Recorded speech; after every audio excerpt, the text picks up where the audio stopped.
إن الحمد لله نحمده ونستعينه ونستغفره ونعوذ بالله من شرور أنفسنا ومن سيئات أعمالنا.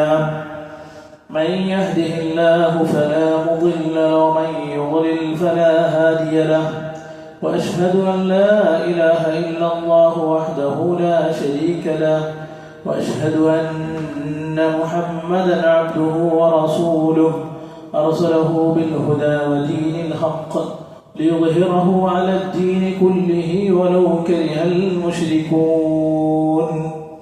اللهم صل على محمد وعلى آل محمد كما صليت على إبراهيم وعلى آل إبراهيم إنك حميد مجيد.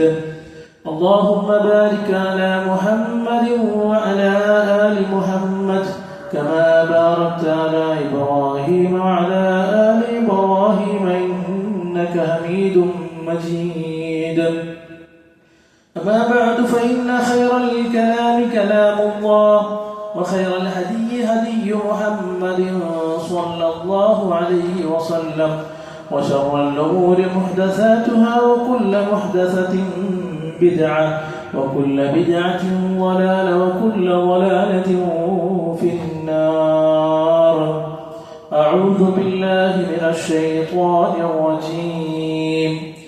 يا أيها الذين آمنوا اتقوا الله حق تقاته ولا تموتن إلا وأنتم مسلمون. بسم الله الرحمن الرحيم. يا أيها الناس اتقوا ربكم الذي خلقكم من نفس واحدة وخلق منها زوجها وبث منهما رجالا كثيرا ونساء، واتقوا الله الذي تساءلون به والأرحام إن الله كان عليكم رقيبا. يا أيها الذين آمنوا اتقوا الله وقولوا قولا سديدا يصلح لكم أعمالكم ويغفر لكم ذنوبكم، ومن يطع الله ورسوله فقد فاز فوزا عظيما. أعوذ بالله من الشيطان الرجيم.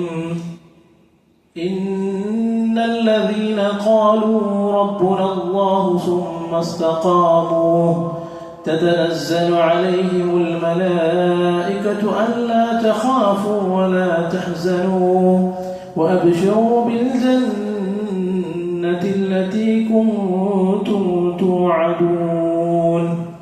نحن أولياؤكم في الدنيا والآخرة، نحن أولياؤكم في الحياة الدنيا وفي الآخرة، ولكم فيها ما تشتهي أنفسكم ولكم فيها ما تدعون، نزلا من غفور رحيم.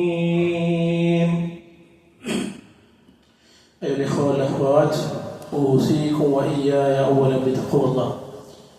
ഏറെ ബഹുമാന്യരായ സ്നേഹസമ്പന്നരായ സത്യവിശ്വാസികളെ, സത്യവിശ്വാസിനികളെ, സർവ്വലോക രക്ഷിതാവും നിയന്താവുമായ അല്ലാഹു സുബ്ഹാനഹു വ തആലയുടെ വിധിവിലക്കുകൾ എൻ്റെയും നിങ്ങളുടെയും ജീവിതത്തിൻ്റെ നിഖില മേഖലകളിലും കാത്തു സൂക്ഷിക്കണമെന്ന് ആദ്യമായി എന്നോടും തുടർന്ന് നിങ്ങളോട് ഓരോരുത്തരോടുമായി ഉണർത്തുകയാണ്, അഥവാ വസിയത്ത് ചെയ്യുകയാണ്.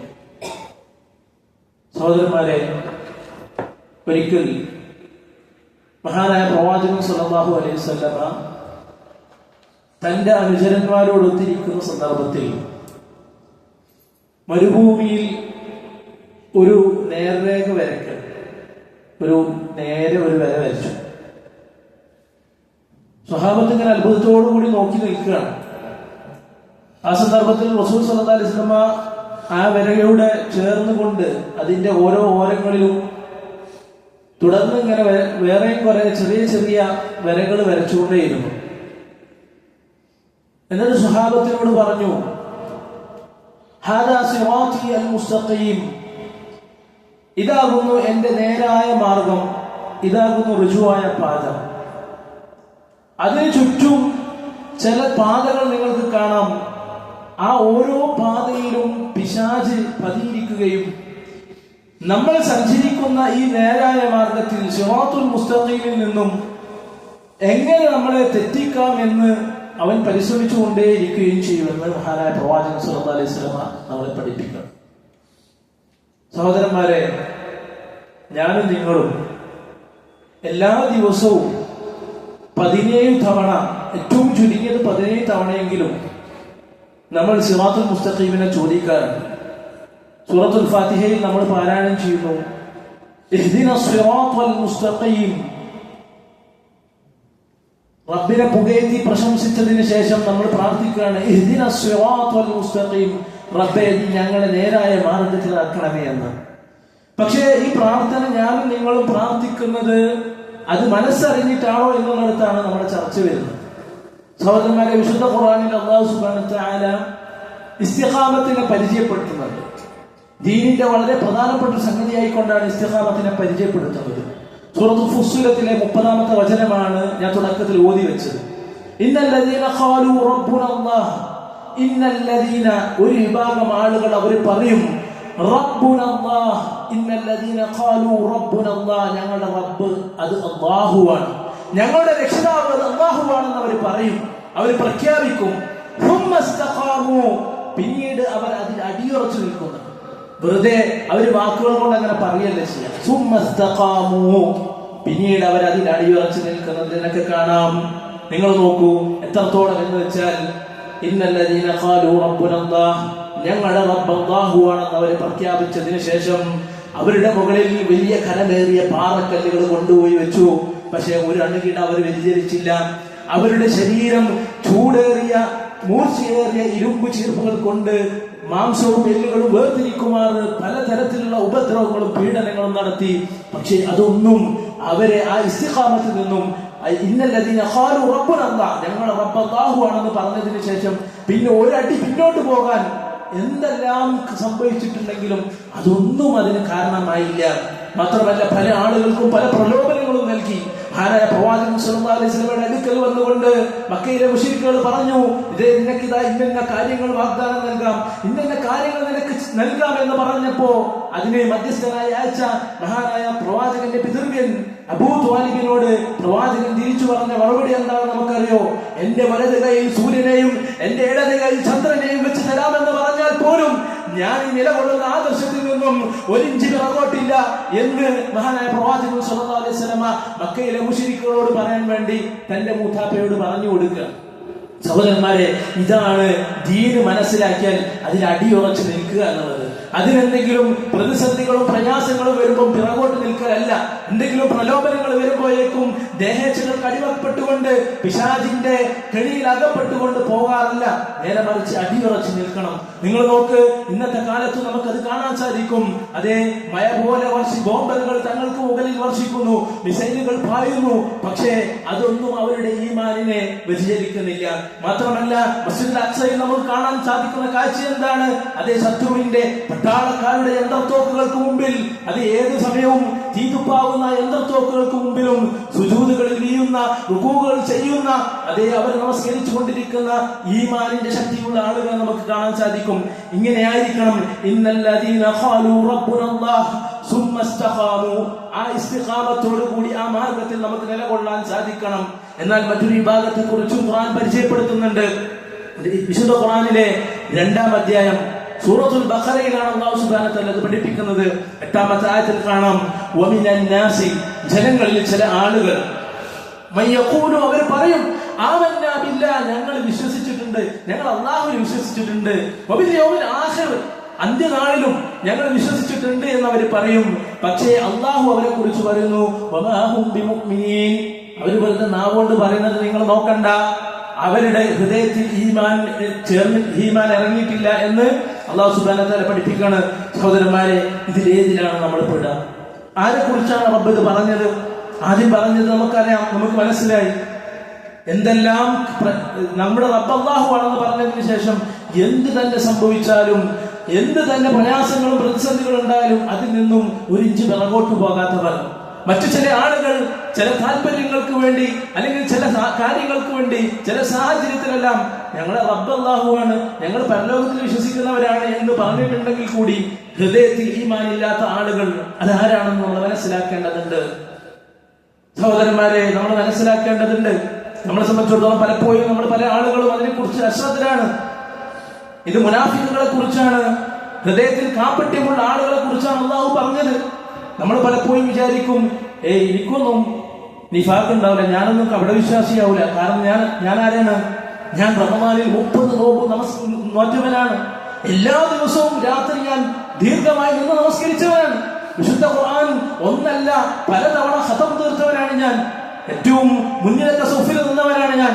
ഇങ്ങനെയൊക്കെ ഒരുപാട് ഇബാദത്തുകൾ ചെയ്യുന്ന ഞാൻ മുനാഫിക്കൊന്നാവൂല എന്നുള്ള തെറ്റിദ്ധാരണ ചില ആളുകൾക്കുണ്ട്. എന്നാൽ നമ്മുടെ ഈമാനെ നമ്മൾ എപ്പോഴും പരിശോധിച്ചുകൊണ്ടിരിക്കണം. മഹാനായ ഉമർ ഇബ്നു ഖത്താബ് റളിയല്ലാഹു അൻഹു ഇസ്ലാമിലെ 2ാമത്തെ ഖലീഫയാണ്. സ്വർഗം കൊണ്ട് അബൂബക്കറും ഫിൽ ജന്ന ഉമറും ഫിൽ ജന്ന എന്ന് പ്രവാചകൻ സല്ലല്ലാഹു അലൈഹി വസല്ലം പറഞ്ഞ സ്വർഗം കൊണ്ട് സന്തോഷ വാർത്ത അറിയിക്കപ്പെട്ട സ്വഹാബിയാണ്.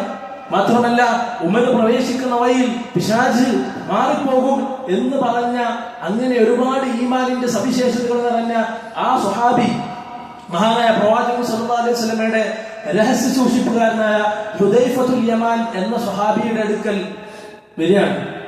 പ്രവാചകൻ സല്ലല്ലാഹു അലൈഹി വസല്ലമക്ക് അല്ലാഹു സുബ്ഹാനഹു വ തആല വഹി മുഖേന ആരൊക്കെയാണ് മുനാഫിക്കുകൾ എന്നുള്ള ലിസ്റ്റ് പറഞ്ഞു കൊടുത്തിട്ടുണ്ട്.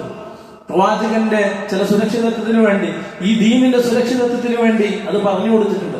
പ്രവാചകൻ സല്ലല്ലാഹു അലൈഹി വസല്ലമ ചില സുരക്ഷാ കാരണത്താൽ അത് ഹുദൈഫത്തുൽ യമാൻ മാത്രമേ പറഞ്ഞു കൊടുത്തിട്ടുണ്ടായിരുന്നു.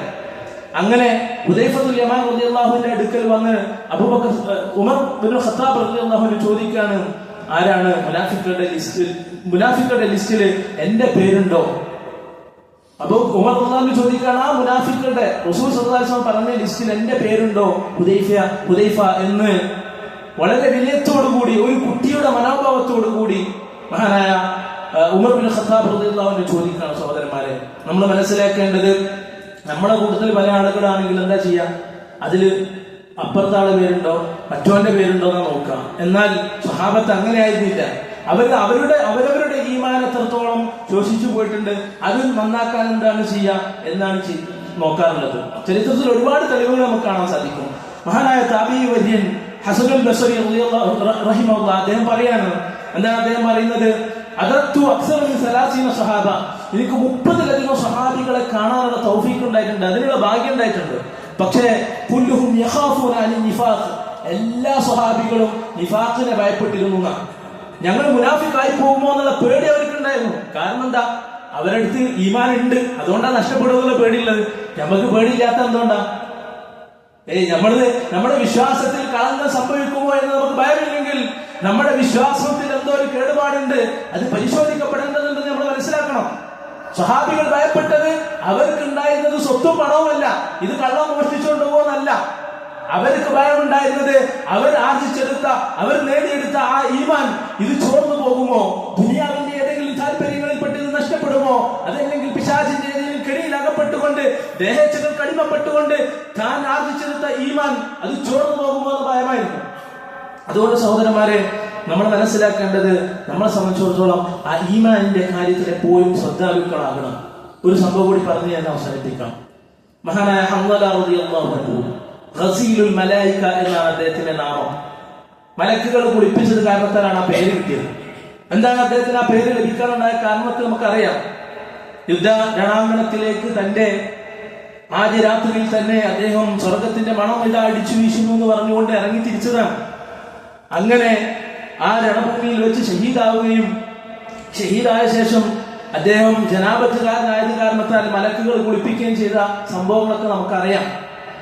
അങ്ങനെ ആ ഹൻദല റളിയല്ലാഹു അൻഹു എത്രത്തോളം ഈമാൻ ഉണ്ടായിരിക്കും, സ്വർഗത്തിന് വേണ്ടി അങ്ങനെ അങ്ങേയറ്റം പരിശ്രമിക്കുന്ന ആ ഹൻദല റളിയല്ലാഹു അൻഹു ഒരിക്കൽ അങ്ങനെ പ്രവാചകൻ സല്ലല്ലാഹു അലൈഹി വസല്ലമയുടെ അടുക്കലേക്ക് പോവാണ്. പോകുന്ന സമയത്ത് നാഫഖ ഹൻദല മുനാഫിഖായി എന്ന് പറഞ്ഞുകൊണ്ട് ഇങ്ങനെ ഇരിക്കുന്നുണ്ട്. ആ സമയത്ത് മഹാനായ അബൂബക്കർ സിദ്ദീഖ് റളിയല്ലാഹു അൻഹു കേട്ടുകൊണ്ടിരിക്കുകയാണ്. എന്താ ഹൻദല ഈ പറയുന്നത്? ഹൻദല മുനാഫിഖായിരുന്നു. അപ്പൊ അബൂബക്കർ സിദ്ദീഖ് റളിയല്ലാഹുവിനോട് ഹൻദല റളിയല്ലാഹു അൻഹു വിശദീകരിച്ചു കൊടുക്കുകയാണ്, നമ്മൾ പ്രവാചകൻ സല്ലല്ലാഹു അലൈഹി വസല്ലമയുടെ സദസ്സിൽ ഇരിക്കുമ്പോ പ്രവാചകന്റെ ക്ലാസുകൾ കേൾക്കുമ്പോൾ, ഖുർആന്റെ ആയത്തുകൾ കേൾക്കുമ്പോൾ, ഹദീസുകൾ കേൾക്കുമ്പോൾ നമ്മുടെ ഈമാൻ ഇങ്ങനെ വർദ്ധിക്കുന്നുണ്ടല്ലോ. ആ സമയത്ത് പല നല്ല തീരുമാനങ്ങൾ നമ്മൾ എടുക്കുന്നുണ്ടല്ലോ. പക്ഷേ ആ പള്ളിയിൽ നിന്നും പുറത്തേക്ക് ഇറങ്ങിയതിനു ശേഷം ദുനിയാവിന്റെ പല വ്യാപാരങ്ങളിലേക്കും ഇടപെടുമ്പോ ഈമാൻ ഇതാ ചോർന്നു പോകുന്നു, കുറഞ്ഞു പോകുന്നല്ലോ. അത് നിഫാഖല്ലേ, അത് കാപ്പട്യമല്ലേ എന്ന് ഭയപ്പെട്ടുകൊണ്ട് അവര് പ്രവാചകന്റെ അടുക്കലേക്ക് പോവാണ്. അപ്പൊ അബൂബക്കർ സിദ്ദീഖ് റളിയല്ലാഹു അൻഹു ആലോചിച്ചു, ഇക്കൂട്ടല്ലേ പ്രശ്നം. അങ്ങനെ അവരൊരുമിച്ച് അങ്ങനെ വൈകി ഉമർ റളിയല്ലാഹു അൻഹു കൂട്ടി ഇങ്ങനെ 3 പേരും കൂടി പ്രവാചകൻ സല്ലല്ലാഹു അലൈഹി വസല്ലമയുടെ അടുക്കലേക്ക് പോകുമ്പോ മഹാനായ പ്രവാചകൻ സല്ലല്ലാഹു അലൈഹി വസല്ലം പഠിപ്പിക്കുകയാണ്, എന്താണ്? അൽ ഈമാൻ യസീദു വയൻഖുസു. ഈമാൻ എന്ത് ചെയ്യും? കൂടുകയും ചെറിയും കുറയുകയും ചെയ്യും. ഈമാൻ ചിലപ്പോ കൂടും. അൽ ഈമാൻ യസീദു ബിത്വാഅ. അള്ളാഹുവിനെ അനുസരിക്കുന്ന പ്രവർത്തനങ്ങൾ ചെയ്യുമ്പോ ഈമാൻ ഇങ്ങനെ വർദ്ധിക്കും.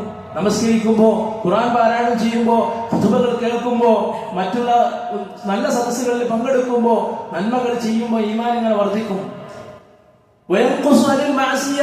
തിന്മകൾ സംഭവിക്കുമ്പോ ഈമാൻ കുറഞ്ഞു പോവുകയും ചെയ്യും. ഈമാൻ ഒരേ സ്റ്റേജിൽ നിലനിൽക്കുകയില്ല, അതിന് ചില ഏറ്റക്കുറച്ചിലുകൾ ഉണ്ടാകാം എന്ന് മഹാനായ പ്രവാചകൻ സല്ലല്ലാഹു അലൈഹി വസല്ലം പഠിപ്പിക്കുകയാണ്. മാത്രമല്ല, നിങ്ങളുടെ ഈമാൻ എങ്ങാനും ഒരേ നിലയിൽ നിലനിൽക്കുകയാണെങ്കിൽ മലക്കുകൾ വന്ന് നിങ്ങൾക്ക് മുസാഫഹത്ത് തരും, അവര് കൈതരും എന്ന് പറഞ്ഞാൽ അതൊരിക്കലും സംഭവ്യമല്ലാത്തൊരു കാര്യമാണ് ഈമാൻ ഇങ്ങനെ ഒരേ നിലയിൽ നിൽക്കുക എന്നുള്ളത്. അതുകൊണ്ട് ഈമാൻ കുറച്ചു കൂടി കുറെയൊക്കെ ചെയ്യും. പക്ഷേ ആ കുറയുന്ന സമയത്ത് നമ്മൾ ശ്രദ്ധിക്കണം. ചില ആൾക്കാരോട് ചിലപ്പോൾ നമ്മൾ ചോദിക്കും, ഇപ്പൊ നിങ്ങളെ പള്ളിയിലൊന്നും അങ്ങനെ കാണില്ലല്ലോ, അല്ലെങ്കിൽ പള്ളിയിൽ നേരം വൈകിയാണല്ലോ വരുന്നത്, അല്ലെങ്കിൽ ഖുർആൻ ക്ലാസ്സിന് കാണുന്നില്ലല്ലോ, അല്ലെങ്കിൽ മറ്റു നല്ല നന്മകളിലൊക്കെ മുന്നിൽ നിന്ന ഒരാള് ഇപ്പൊ കുറച്ച് പിന്നോട്ടാണല്ലോ എന്ന് ചോദിക്കുമ്പോൾ പറയും, ഈമാൻ കുറച്ച് ബാക്കിലാണ്, അല്ലെ, ഈമാന് കുറച്ച് കുറഞ്ഞിട്ടുണ്ട്. നമ്മളെ മൊബൈൽ ഫോണിൽ ചാർജ് പറഞ്ഞാൽ നമ്മൾ എന്താ ചെയ്യാം? എത്രയും പെട്ടെന്ന് എങ്ങനെ ഇത് ചാർജ് ചെയ്യാം, അല്ലെ? നമ്മൾ ഭക്ഷണം കഴിച്ചില്ലെങ്കിൽ കുഴപ്പമില്ല, ഈ ഫോൺ എങ്ങനെ ചാർജ് ചെയ്യാൻ നമ്മൾ ആലോചിക്കാറുണ്ട്. എന്ന പോലെ ഈമാനിന്റെ ചാർജ് കുറയുമ്പോൾ ഇത് എത്രയും പെട്ടെന്ന് അത് വർദ്ധിപ്പിക്കണം എന്നുള്ളൊരു ചിന്ത നമുക്കില്ല. അത് കുറഞ്ഞങ്ങനെ നോട്ടെ, അങ്ങനല്ല, അത് എത്രയും പെട്ടെന്ന് വർദ്ധിപ്പിക്കുവാൻ നമ്മൾ തയ്യാറാകേണ്ടതുണ്ട് സഹോദരന്മാരെ. അപ്പൊ നമ്മൾ മനസ്സിലാക്കേണ്ടത്, ഇന്നല്ലദീന ഖാലു റബ്ബുന അല്ലാഹു സുമ്മ ഇസ്തഖാമു, നമ്മുടെ റബ്ബ് അല്ലാഹു ആണെന്ന് പറഞ്ഞതിന് ശേഷം അതിന് അടിയുറച്ചു നിൽക്കുന്ന ആളുകൾ, അവർക്കുള്ള പ്രത്യേകത എന്താണ്? തതനസ്സലു അലൈഹിമുൽ മലായികതു അല്ലാ തഖാഫു വലാ തഹ്സനു. അവരിലേക്ക് മലക്കുകൾ, അല്ലാഹുവിന്റെ മലായികത്തുകൾ ഇറങ്ങി വരും. എന്നിട്ടോ അല്ലാ തഖാഫു വലാ തഹ്സനു, നിങ്ങൾ ദുഃഖിക്കേണ്ട, നിങ്ങൾ ഭയപ്പെടേണ്ട. വഅബ്ശിറൂ ബിൽ ജന്നത്തി അല്ലതി കുൻതും തുഅദൂൻ, നിങ്ങൾക്ക് വാഗ്ദാനം നൽകപ്പെട്ട ആ സ്വർഗ്ഗം കൊണ്ട് നിങ്ങൾ സന്തോഷ വാർത്ത സന്തോഷിച്ചോളൂ എന്ന് മലക്കുകൾ സന്തോഷ വാർത്ത അറിയിച്ചു കൊണ്ടുവരുന്ന സന്ദർഭമുണ്ട്. പണ്ഡിതന്മാര് പറയുന്നത് ഇത് മരണവേളയിലാണെന്നാണ്. മരണ സന്ദർഭത്തിൽ മലക്കുകൾ വരുമ്പോ ഒരു വിശ്വാസിയെ സംബന്ധിച്ചിടത്തോളം ഏത് പ്രതിസന്ധികളിലും ഏത് പ്രയാസങ്ങളിലും അടിയുറച്ചു നിന്നിട്ടുണ്ടോ അവന് ആശ്വാസകരമായുള്ള വാക്കുകളുമായി മലായിക്കത്തുകൾ വരും. സ്വർഗം കൊണ്ട് സന്തോഷ വാർത്ത അറിയിച്ചുകൊണ്ട് അവർ വരും. അങ്ങനെ സ്വർഗം കൊണ്ട് സന്തോഷ വാർത്ത അറിയിക്കപ്പെടുന്ന ആളുകളുടെ കൂട്ടത്തിൽ അല്ലാഹു സുബ്ഹാനഹു വ തആല നമ്മെ അവരെയും ഉൾപ്പെടുത്തി അനുഗ്രഹിക്കുമാറാണ്.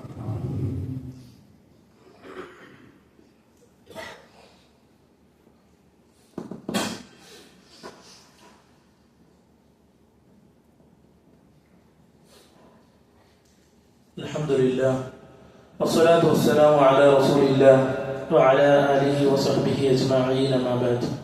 ഏറെ ബഹുമാന്യരായ സ്നേഹസമ്പന്നരായ സഹോദരന്മാരെ, സഹോദരിമാരെ, അല്ലാഹുവിന്റെ വിധിവിലക്കുകൾ നമ്മുടെ ജീവിതത്തിന്റെ നിഖില മേഖലകളും കാത്തു സൂക്ഷിക്കണമെന്ന് ഒരിക്കൽ കൂടി എന്നോടും തുടർന്ന് നിങ്ങളോട് ഓരോരുത്തരോടുമായി ഉണർത്തുകയാണ്, അഥവാ വസിയത്ത് ചെയ്യുക. സഹോദരന്മാരെ, ഇസ്തിഖാമത്തുമായി ബന്ധപ്പെട്ട് ആണ് നമ്മൾ സംസാരിച്ചുകൊണ്ടിരിക്കുന്നത്. വളരെ വിശാലമായ ഒരു വിഷയമാണ് ഇസ്തിഖാമത്ത് എന്നുള്ളത്. അതിന്റെ മറ്റൊരു ചെറിയൊരു തലം കൂടി നിങ്ങളുടെ മനസ്സിലേക്ക് സൂചിപ്പിച്ചുകൊണ്ട് ഞാൻ അവസാനിപ്പിക്കുക.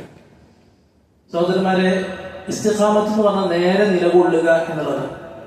ഒരു മനുഷ്യന്റെ പ്രവർത്തനങ്ങളെല്ലാം നേരെയാകണമെങ്കിൽ ആദ്യമായി നേരെയാകേണ്ടത് എന്താണ്? അവന്റെ ഹൃദയമാണ്. കാരണം പ്രവാചകൻ സല്ലല്ലാഹു അലൈഹി വസല്ലം പറഞ്ഞു, ഇന്ന ഫിൽ ജസദി മുദ്അ, ശരീരത്തിൽ ഒരു മാംസ കഷ്ണമുണ്ട്. ഫഇൻ സ്വലഹത് സ്വലഹത്തിൽ ജസദു കുല്ലുഹു, ആ മാംസ കഷ്ണം ശരിയായ ശരീരം മുഴുവൻ ശരിയായി. ഫഇൻ ഫസദത് ഫസദൽ ജസദു കുല്ലുഹു, ആ മാംസ കഷ്ണം മോശമായാൽ ശരീരം മുഴുവൻ മോശമായി. അലാ വഹിയൽ ഖൽബ്, അതെന്താണ്? അത് ഹൃദയമാണ്. നിങ്ങൾ അറിയണം, അത് ഹൃദയമാണ്.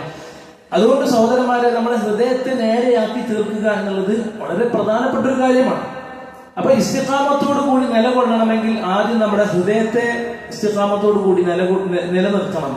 ഇനിയോ ഈ ഹൃദയം നേരെയാകണമെങ്കിൽ കേൾക്കുമ്പോൾ നമുക്ക് അത്ഭുതം തോന്നും. പക്ഷേ പണ്ഡിതന്മാരുടെ ഉദ്ധരണികളും അതുപോലെ തന്നെ സമാനമായ ഹദീസുകളും മറ്റൊക്കെ ചേർത്ത് വായിക്കുമ്പോൾ പിന്നീട് നമ്മുടെ ജീവിതത്തിൽ നിരീക്ഷിക്കുമ്പോൾ നമുക്കത് മനസ്സിലാകും. ഹൃദയം നേരെയാകണമെങ്കിൽ ആദ്യം റസൂൽ നാവിനെ എങ്ങനെ പിടിച്ചുകൊണ്ട് പറഞ്ഞു, ഇത് നീ നേരെയാക്കണം. നമ്മുടെ ഹൃദയം നേരെയാകണമെങ്കിൽ ആദ്യം നേരെയാക്കണം എന്താണ്? നാവാണ് എന്ന് പ്രവാചകൻ സ്വല്ലല്ലാഹു അലൈഹി വസല്ലം പറഞ്ഞു. സഹോദരന്മാരെ, പ്രത്യേകിച്ചും ഇപ്പോ തെരഞ്ഞെടുപ്പ് കാലം മറ്റൊക്കെ വരികയാണ്. കേൾക്കുന്ന വാർത്തകളും കാണുന്നതും എല്ലാം പ്രചരിപ്പിക്കുന്ന സത്യമാണോ അസത്യമാണോ ഒന്നും അറിയാതെ അങ്ങനെ പറിച്ചുവിടുന്ന ഒരു സാഹചര്യമാണ്. അപ്പൊ കളവ് പറയാതിരിക്കാം. അതുപോലെ തന്നെ മറ്റൊരു പ്രധാനപ്പെട്ട കാര്യമാണ് ഗീബത്തും നമീമത്തും പറയാതിരിക്കാം, മറ്റുള്ളവരെ പരിഹസിക്കാതിരിക്കുക. ഇങ്ങനെ തുടങ്ങിയ ഏതൊരു കാര്യവും നാവിൽ നിന്നാണ് ഉൾത്തിരിയ. അതുകൊണ്ട് നാവിനെ നമ്മൾ വളരെയധികം ശ്രദ്ധിക്കണം. നാവ് നേരെയായാൽ നമ്മുടെ ഹൃദയവും നേരെയാകും എന്നുള്ളതാണ്. ഹദീസിൽ പറയുന്നുണ്ട്, നിങ്ങളുടെ പ്രവർത്തനങ്ങൾ നേരെയാകണമെങ്കിൽ ആദ്യം നിങ്ങളുടെ ഹൃദയം നേരെയാക്കണം. നിങ്ങളുടെ ഹൃദയം നേരെയാകണമെങ്കിൽ നിങ്ങളുടെ നാവ് നേരെയാക്കണമെന്ന് മഹാനായ പ്രവാചകൻ സ്വല്ലല്ലാഹു അലൈഹി വസല്ലം പറഞ്ഞു. അതുകൊണ്ട് നാവ് എന്നുള്ളത് വളരെ പ്രധാനപ്പെട്ട ഒരു കാര്യമാണ്. നാവ് എന്ന് പറയുമ്പോൾ ഇവിടെ ശ്രദ്ധിക്കേണ്ടത്, നമ്മൾ നാവ് കൊണ്ട് പറയുന്നതോടൊപ്പം മറ്റുള്ള ആളുകൾ പറയുന്നത് കേൾക്കാനും നമ്മൾ പാടില്ല എന്നാണ്. ചില ആളുകൾ അവർ നാവ് കൊണ്ടുള്ള തിന്മകളിൽ മുഴുകാണ്. ഏഷണികളും പരദൂഷണങ്ങളും പറയാൻ, മറ്റുള്ളവരെ പരിഹസിക്കാണ്, അവരെ കൊച്ചാക്കി കാണാൻ. ഇതെല്ലാം കിബറിന്റെ അടയാളമായിക്കൊണ്ട് പ്രവാചകൻ സ്വല്ലല്ലാഹു അലൈഹി വസല്ലം പഠിപ്പിച്ചതാണ്. എന്താണ് കിബർ എന്ന് ചോദിച്ചപ്പോ അത് സത്യത്തെ മറച്ചുവെക്കലും സത്യം നിരാകരിക്കലും ജനങ്ങളെ ചെറുതായി കാണലാണ്. ഞാനൊക്കെ ഉഷാറാണ് എന്നുള്ള ചിന്തയിൽ നിന്നുമാണ് മറ്റുള്ള ആളുകളെ പരിഹസിക്കുന്നത്. അതുകൊണ്ട് നിങ്ങളിൽ ഒരു സമൂഹം മറ്റൊരു സമൂഹത്തെ പരിഹസിക്കാതിരിക്കട്ടെ, കുത്തുവാക്കുകൾ പറയാതിരിക്കട്ടെ, മോശം പേരുകൾ വിളിക്കാതിരിക്കട്ടെ എന്നൊക്കെ ഖുർആനിന്റെയും ഹദീസിന്റെയും അധ്യാപനങ്ങളിൽ നമുക്ക് കാണാൻ സാധിക്കും. അതുകൊണ്ട് സഹോദരന്മാരെ, നമ്മുടെ നാവ് അത് നിയന്ത്രിക്കേണ്ടതുണ്ട്, നമ്മുടെ ഹൃദയം അത് നിയന്ത്രിക്കേണ്ടതുണ്ട്, നമ്മുടെ അമലുകൾ അതെല്ലാം നിയന്ത്രിക്കേണ്ടതുണ്ട്. അതെല്ലാം ഏതൊരു മാർഗത്തിൽ നിലകൊള്ളാനാണോ അള്ളാഹുവും അവന്റെ റസൂലും പഠിപ്പിച്ചത് ആ ഒരു മാർഗത്തിലേക്ക് കൊണ്ടുവരാൻ നമ്മൾ തയ്യാറാകേണ്ടതുണ്ട്. സഹോദരന്മാരെ, നമ്മളെ സംബന്ധിച്ചിടത്തോളം ഇനിയുള്ളത് അവധിക്കാലമാണ്. നമ്മുടെ വീട്ടിൽ കുറെ കുട്ടികളുണ്ട്, അവരൊക്കെ അവധിക്കാലത്തിലേക്ക് പ്രവേശിച്ചിരിക്കുകയാണ്. ആ അവധിക്കാലം ഏറ്റവും ഫലപ്രദമായി ഉപയോഗിക്കാൻ ഒരു വിശ്വാസിയെ സംബന്ധിച്ചിടത്തോളം സമയം വെറുതെ കളയാൻ പാടില്ല. സമയം എന്നുള്ളത് അവന്റെ ജീവിതമാണ്, അവന്റെ ആയുസ്സാണ്. അവസാനം മരണം തൊണ്ടക്കുഴിയിലെത്തുമ്പോ മനുഷ്യൻ കെഞ്ചുന്നത് എന്തിനു വേണ്ടിയാണ്? എനിക്കൊരല്പം സമയം നീട്ടിത്തരുമോ എന്നാണ് ചോദിക്കുന്നത്. ഇത്രയും സമയമുണ്ടായിട്ട് നമ്മളത് ഗെയിമുകൾ കളിച്ചു തീർക്കുകയാണ്, നമ്മൾ റീൽസുകൾ കണ്ടു തീർക്കുകയാണ്, നമ്മൾ മറ്റുള്ള വിനോദങ്ങളിൽ മുഴുകുകയാണ്. എന്തെങ്കിലും ചോദിക്കുമ്പോ സമയമൊക്കെ എങ്ങനെയെങ്കിലും തീർക്കണ്ടേ, ബോറടിക്കണേ എന്നുള്ള മറുപടികളാണ്. എന്നാൽ സഹോദരന്മാരെ, നമ്മൾ മനസ്സിലാക്കേണ്ടത്, നമ്മൾ ആ കളഞ്ഞു തീർക്കുന്ന സമയത്തിന് വലിയ വിലകൾ നമുക്ക് നൽകേണ്ടി വരുന്ന സമയങ്ങൾ നമ്മുടെ മുമ്പിലുണ്ട്. അതുകൊണ്ട് ഈ ഒരു അവധിക്കാലം അത് ഫലപ്രദമായി ഉപയോഗപ്പെടുത്തുവാൻ ഞാൻ നിങ്ങൾ തയ്യാറാകേണ്ടതുണ്ട്. അത് ദുനിയാവിനും ആഖിറത്തിനും ഉപകാരപ്പെടുന്ന തരത്തിലുള്ള പ്രവർത്തനങ്ങളിലേക്ക് നമ്മൾ മാറ്റി ചിന്തിക്കേണ്ടതുണ്ട്. എല്ലാ ഉപ്പമാരും എല്ലാ ഉമ്മമാരും ശ്രദ്ധിക്കേണ്ടത്, എല്ലാ കുട്ടികളും ശ്രദ്ധിക്കേണ്ടത്, എന്റെ അവധിക്കാലം എങ്ങനെയായിരിക്കണം എന്നുള്ള പ്ലാനിങ്, ഒരു ഷെഡ്യൂൾ നമ്മൾ തയ്യാറാക്കേണ്ടത് ഉണ്ട് എന്ന് സൂചിപ്പിക്കുകയാണ്. അതുകൊണ്ട് സഹോദരന്മാരെ, നമ്മുടെ സമയം എന്നുള്ളത് അത് വളരെ അമൂല്യമായ നിധിയാണ്. ആ സമയത്തെ അള്ളാഹുവിന്റെ മാർഗത്തിൽ പരമാവധി ഉപയോഗപ്പെടുത്തുവാനും നാളെ പരലോകത്ത് ആ ഓരോ സമയവും ഈ സമയം നീ എന്തിനു വേണ്ടി ചെലവഴിച്ചു എന്ന് ചോദിക്കുമ്പോൾ അവിടെ നമ്മൾ ചെയ്ത നന്മകൾ അവിടെ തുലാസിൽ കനം തൂങ്ങുവാനുമുള്ള തൗഫീഖ് അല്ലാഹു സുബ്ഹാനഹു വ തആല നമുക്ക് നൽകി അനുഗ്രഹിക്കുമാറാകട്ടെ. അല്ലാഹുവേ, നമ്മളിൽ നിന്നും വന്നു പോയിട്ടുള്ള ചെറുതും വലുതുമായ എല്ലാ തെറ്റുകുറ്റങ്ങളും നീ വിട്ടുപുറത്ത് മാപ്പാക്കി നൽകി അനുഗ്രഹിക്കുമാറാകണേ. അല്ലാഹുവേ, ഞാൻ ചെയ്തിട്ടുള്ള എല്ലാവിധ സൽക്കർമ്മങ്ങളും നിന്റെ പ്രീതി ആഗ്രഹിച്ചുകൊണ്ട് മാത്രമാണ്. അത് നീ എന്നിൽ നിന്നും സ്വീകരിച്ച് അനുഗ്രഹിക്കുമാറാകണേ. അല്ലാഹുവേ, നമ്മളിൽ നിന്നും രോഗം കൊണ്ട് കഷ്ടപ്പെടുന്ന, ബുദ്ധിമുട്ടുന്ന, പ്രയാസപ്പെടുന്ന ആളുകളുണ്ട്. ഒരുപാട് നന്മകൾ ചെയ്യണമെന്ന് ആഗ്രഹിച്ചിട്ടും ശാരീരികമായി പ്രയാസം കാരണത്താൽ അവർക്ക് അതിന് സാധിക്കാതെ വരുന്നു. അല്ലാഹുവേ, അവരുടെ ശാരീരികമായ ബുദ്ധിമുട്ടുകൾ, അവരുടെ രോഗം, അതെല്ലാം എത്രയും പെട്ടെന്ന് നീ ശിഫ നൽകുകയും കൂടുതൽ നന്മകൾ ചെയ്യുവാനുള്ള തൗഫീഖ് അവർക്ക് നീ നൽകി അനുഗ്രഹിക്കുകയും ചെയ്യുമാറാകണേ. അല്ലാഹുവേ, നമ്മളിൽ നിന്നും മരണപ്പെട്ടു പോയ നമ്മുടെ ബന്ധുമിത്രാദികൾ, നമ്മുടെ സഹോദരന്മാർ, നമ്മുടെ സുഹൃത്തുക്കൾ, നമ്മുടെ കുടുംബക്കാർ, നമ്മുടെ അയൽവാസികൾ, നമ്മുടെ കൂട്ടുകാർ, നമുക്ക് വേണ്ടപ്പെട്ട ആളുകൾ, അവരുടെ എല്ലാവരുടെയും കബറിടം നീ വിശാലമാക്കി കൊടുക്കുകയും അവർക്ക് ആഫിയത്തും മർഹമത്തും നൽകി അനുഗ്രഹിക്കുകയും ചെയ്യുമാറാകണേ. അല്ലാഹുവേ, അവരെയും നമ്മയും നാളെ ജന്നാത്തുൽ ഫിർദൗസിൽ ഒരുമിച്ച് കൂട്ടി അനുഗ്രഹിക്കുമാറാകണേ. അല്ലാഹുവേ, നമ്മളിൽ നിന്നും കടം കൊണ്ട് സാമ്പത്തികമായ ബാധ്യതകൾ കൊണ്ട് ബുദ്ധിമുട്ടുന്ന പ്രയാസപ്പെടുന്ന ഒരുപാട് സഹോദരന്മാരുണ്ട്. അവരുടെ പ്രയാസങ്ങളും ബുദ്ധിമുട്ടുകളും എത്രയും പെട്ടെന്ന് നീ ദൂരീകരിച്ച് അനുഗ്രഹിക്കുമാറാകണേ. അല്ലാഹുവേ, ലോകത്തിന്റെ വിവിധ ഭാഗങ്ങളിൽ സമാധാനം ഇല്ലാത്ത അന്തരീക്ഷമുണ്ട്, അശാന്തി വിതക്കുന്ന സാഹചര്യമുണ്ട്. അവിടെയെല്ലാം സമാധാനത്തിന്റെ നാളുകൾ പുലരുന്നത് കാത്തു നിൽക്കുന്ന ഒരുപാട് സഹോദരന്മാരുണ്ട്. അവർക്കെല്ലാവർക്കും ഈ സമാധാനത്തോടു കൂടിയുള്ള ഒരു ജീവിതം നൽകി അനുഗ്രഹിക്കുമാറാകണേ. اللهم اجرنا من النار، اللهم اجرنا من النار. اللهم اعز الاسلام والمسلمين واذل الشرك والمشركين. ربنا تقبل منا انك انت السميع العليم وتب علينا انك انت التواب الرحيم. امين امين برحمتك يا ارحم الراحمين. الحمد لله رب العالمين.